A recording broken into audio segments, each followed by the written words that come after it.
Hey guys, welcome to another episode of 410 Sports Talk. I'm James Haskell here with my co-host, as always, Glenn Martin. This episode, we're going to get into the AFC North as a whole. We're calling this our AFC North Round Up episode. Now that the draft is over, as well as at least the first wave of free agency, the majority of free agency is over. I think it's a great time to take a look at where each team is at, talk about the AFC as a whole, where these teams compare to our Baltimore Ravens and dig into it. So we're going to be going through the teams' additions, losses, obviously their draft, and then talk about, based on that, where we think they'll end up, how they'll fare against the Ravens and things of that nature. So we're going to hop right into it and start with the Cincinnati Bengals, the owners of the first pick, as we know, where they picked up Joe Burrow. And we'll start there. Anyway, so Glenn, we're going to start with free agency. We'll go in order of, we're going chronological order. So we'll start with agency and then we'll go to the draft. Why don't we start with some guys that they lost? I think that's a good place to start. What do you think? Yeah, we can go there. So, some of their long stay Bengals, some of the familiar faces that we're used to seeing. One of which, in particular, you can't miss him because he's got the reddest hair you'll see. The Red Rifle, Andy Dalton, is no longer at the helm. Obviously, with them drafting Joe Burrow, he needs to start day one. So he's now with the Cowboys, and they also lost their left tackle Cordy Glenn, who at this point was not the old Cordy Glenn that we're used to seeing in Buffalo, but they did pick him up for, I think, 2 years, and he only played 6 games last year, so I don't know how much of a, how much they're going to really miss him. The other guy that we're going to be, used to seeing on defense is cornerback Dre Kirkpatrick. Was there for years. He's a little long in the tooth now. He's 30 years old, so he's also gone. But they didn't have a ton of exits. But they did have some familiar faces that have been there for a long, long time leave. Yeah, I thought it's going to be weird to see the Bengals secondary without Kirkpatrick. I feel like for some reason he's just been there forever, right? Like, I don't know. He's just an institution and in their secondary. So that'll be weird. I'll tell you what, the other thing, if I'm looking at this correctly from NGlytics here, Andy Dalton played 13 games last year and racked up 3,400 passing yards. Yeah, I mean, there's no doubt the guy can sling the ball around, and I thought that was a good pickup for the Cowboys. I know we're here to talk about the Bengals, but I thought that was a heck of a pickup, an insurance policy for in case Dak were to get hurt. That Andy could come in. I mean, if Dak were forced to miss 5 games, I don't see any reason why Andy couldn't win 3 of those games if he was forced to start. I mean, he's only 32 years old, which in quarterback terms is relatively young. And, so I think – but, I mean, it completely makes sense why they would want to get rid of him. You can't keep him around for that number money-wise when you know you're not going to play him if all goes well. Yeah, you can count on him to win, to get you some wins in the regular season. Sorry, Bengals fans. Well, look, the Bengals and the Cowboys haven't been doing any postseason winning as of late, so that's true. So, all right, well, so we talked about their free agency losses. Let's talk about their free agency additions. There's a couple names that I want to bring your attention to that aren't splash type pickups, but I still think they're definitely guys that are going to make contributions on their team. The first one is DJ Reader, defensive tackle. DJ Reader's been a good player for a while. Last year, 2.5 sacks, 6 tackles for loss, and 52 tackles.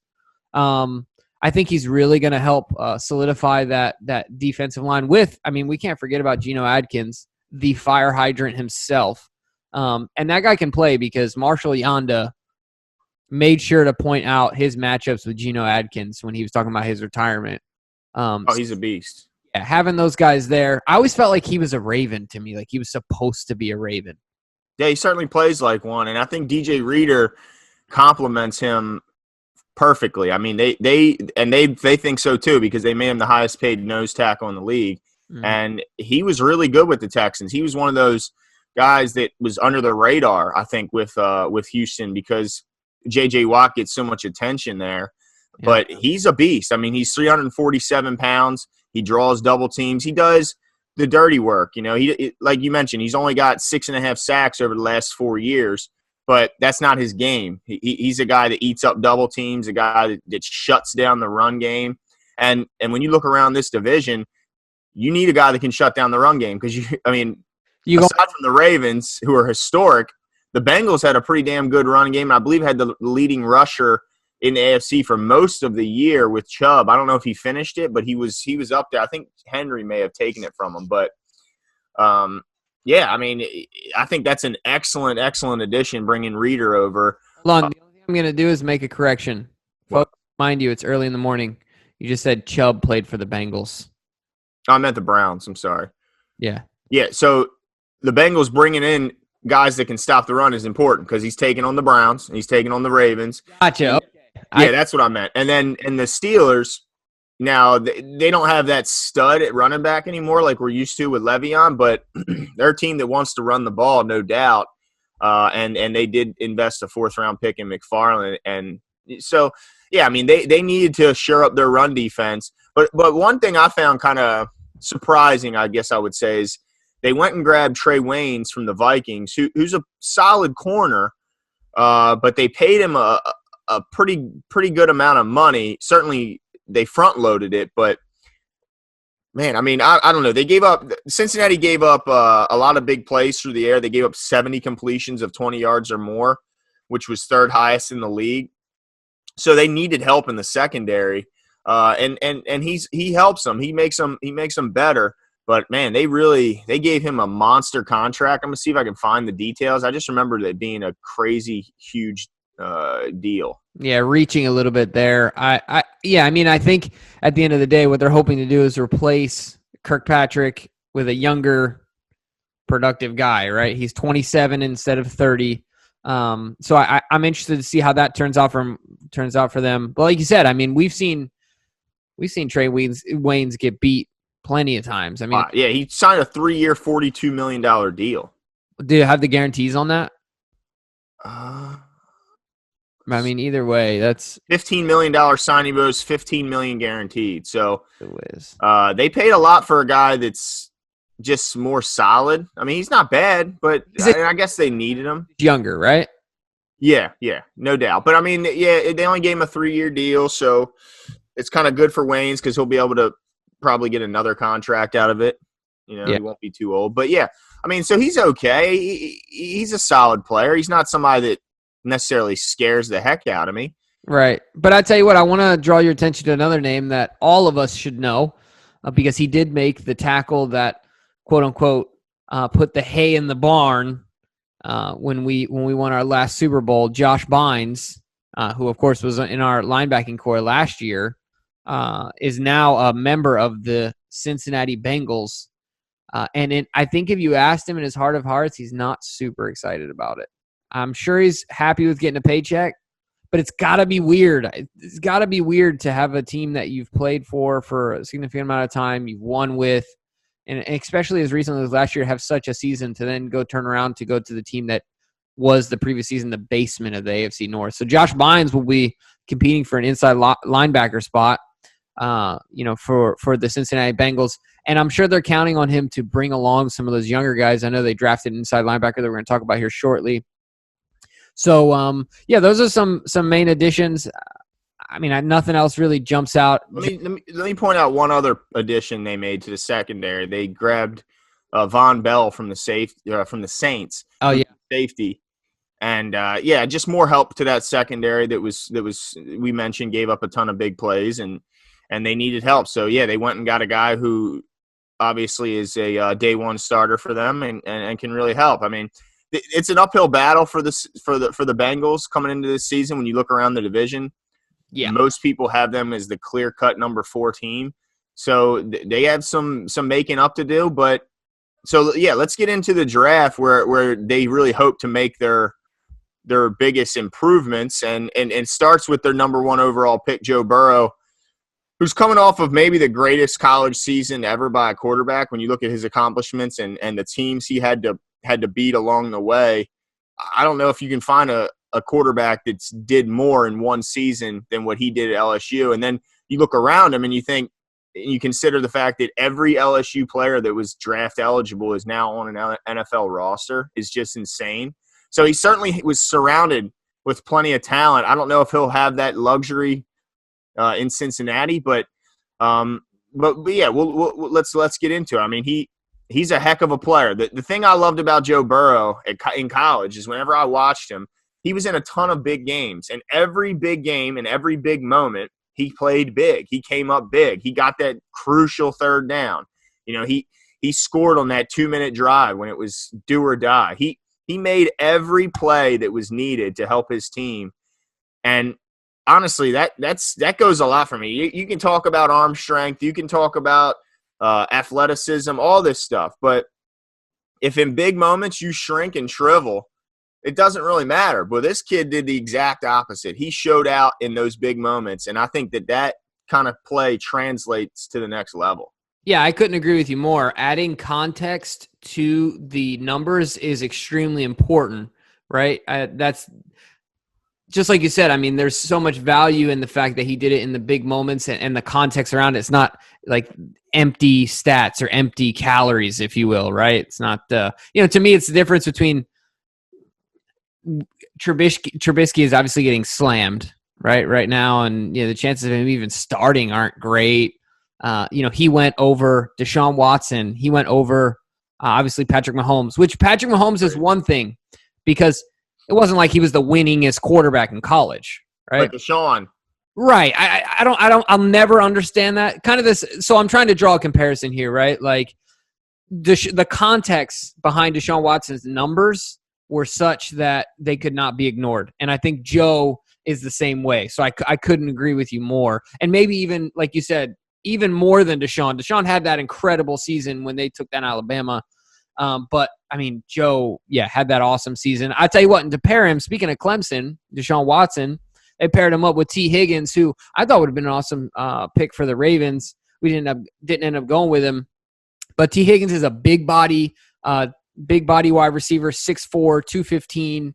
I mean, played in big games just like you talked about. He was their second pick. I think it was a great pickup for them. They're going to pair him up with A.J. Green, at least for the year, and then Tate as well. And then obviously they have Mixon coming out of the backfield. So Joe Burrow's got weapons. He's got weapons. And then of course they went with Mike Thomas. So they doubled down as far as wide receivers go back to back in the draft. As far as weapons go, I mean, he's got a plethora. I'm interested to see what happens. Are there any other picks out there? I know there was one that we were talking about off air that could definitely be an interesting one as far as linebacker goes. I want you to talk about that. Yeah, well, before I get into him, because I think it was a nice pick. We also have to remember that their first round pick last season, left tackle Jonah Williams, I believe out of Alabama, if I remember correctly, he missed all last season with an injury. Got you. So that's like having an additional first-round pick if you can consider the fact he didn't play last year. So now you got your left tackle in place, which everybody knows is a quarterback's biggest friend. You want him on that left side protecting his blind spot. So I think that adds a lot. And then you mentioned that receiving core he's going. It's not like he's the typical first-round pick doesn't always go into a situation where you have good receivers. And it looks like he's going to be in position to have that. And you mentioned the running back Mixon, who's a heck of a player too. So if they can figure out that offensive line, their offense could be better than most people give it credit for. But moving on to the defensive side, in round 3, they grabbed a linebacker, Logan Wilson out of Wyoming, that we had hands picked on, and they were really high on him. They had him ranked right up there with some of the top guys, maybe just outside of the Queen and Murray and Brooks. Right outside of them was Logan Wilson. And I'm looking at Andy Benoit, who's a pretty respected analyst, and I didn't know he had this kind of level of pass coverage, but apparently there are some that thought that his pass coverage skills were to the level of Patrick Queen's, who, as you all know, is now a newest Raven. I didn't know he had that kind of will. I knew he had a lot of bit of talent, but I just didn't think he had the speed to be considered a pass coverage linebacker like Queen is. When, if I remember correctly, he ran like a 4.66 or something like that. Yeah, and the only caveat I would add to that as well is I mean, there's no way. Think about it. Queen is in the SEC. There's no way he's playing the same level of receivers I think he's in the WAC, right? Yeah.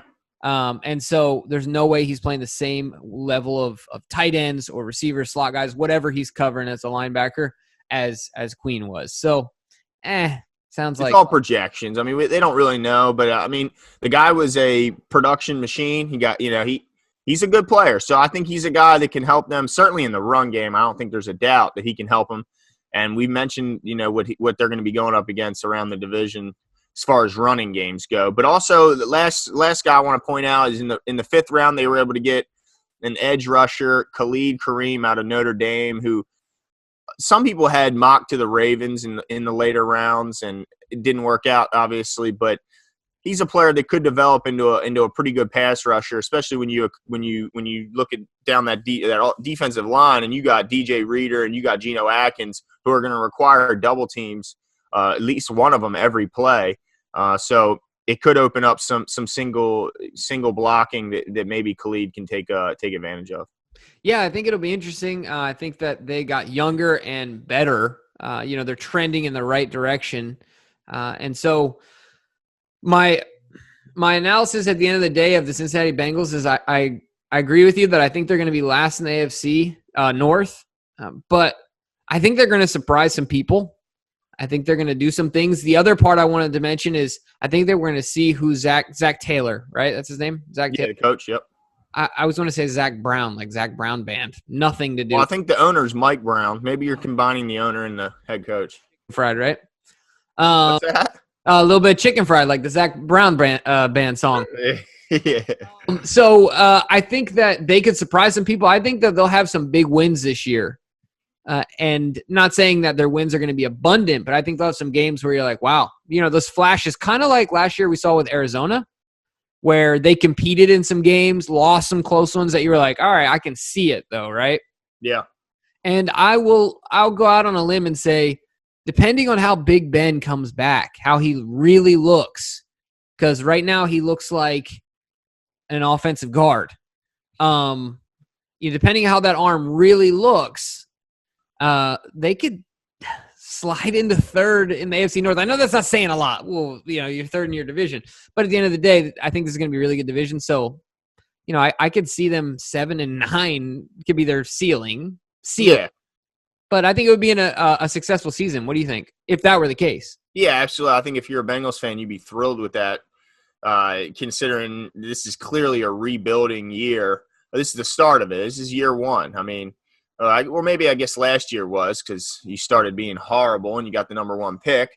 But this is really the first year where you're actually building. And to go 7-9, I think would be big time. Now, the question is, what ends up ultimately happening with A.J. Green? He's on the franchise tag, so I guess it depends on if they want to invest more money in him or if this was just we want you here to help Burrow in his first year and help some of these young receivers. We'll see how that goes. Maybe they look at T. Higgins as a guy to eventually just replace A.J. Green. But, yeah, I mean, they have a chance to be pretty decent. A lot of it's going to come down to second-year head coach Zach Taylor and what he does with this offense that he's supposed to be, that's supposed to be his wheelhouse, the offense. So if he can get the most out of Burrow, which we already talked about and we think is going to be a good player, then yeah, they could surprise some people and upset some favorites along the way. Yeah, I think it'll be interesting and definitely something to keep an eye on. So you guys make sure, let us know what your thoughts are. Let us know if 7-9, am I crazy in saying that that's a potential for the Bengals?